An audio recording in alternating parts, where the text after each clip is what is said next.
আজকে আমরা আলোচনা করব শিরক নিয়ে। কি নিয়ে? শিরক নিয়ে। আমরা কি কেউ মুশরিক হতে চাই? আমরা কেউ মুশরিক হতে চাই? চাই না।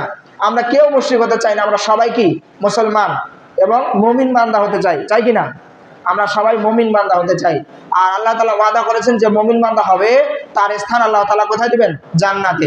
আর আমরা জান্নাত আশা করব কোনটি? জান্নাতুল ফেরদাউস। তাই আমরা মুশরিক হতে চাই না। কিন্তু আল্লাহ তাআলা আবার বলতেছেন কি জানেন? আল্লাহ তাআলা বলতেছেন ওয়া মা ইউমিনু আকসারুহুম বিল্লাহি ইল্লা ওয়া হুম মুশরিকুন।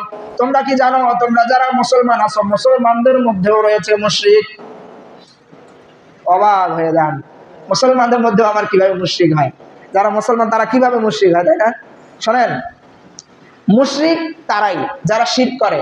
মুশরিক তারাই যারা শিরক করে, সেটা ছোট শিরক হোক এবং বড় শিরক হোক। আমরা জানি শিরক শব্দের অর্থ হলো সমকক্ষ করা, সমতুল্য মনে করা, সাদৃশ্য করা। কার সাথে সমকক্ষ করা? আল্লাহ তাআলার সাথে। কার সাথে সমতুল্য মনে করা? আল্লাহ তাআলার সাথে। কার সাথে সাদৃশ্য মিল রাখা?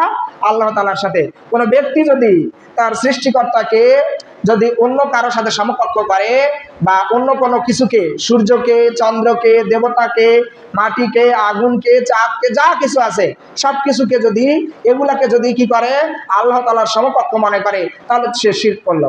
সে কি করলো? শিরক করলো। মনে রাখবেন, আল্লাহ তাআলাকে ছাড়া বা মহান সৃষ্টিকর্তা রব পালনকর্তা আল্লাহ, যিনি রাজ্জাক, যিনি কাহার,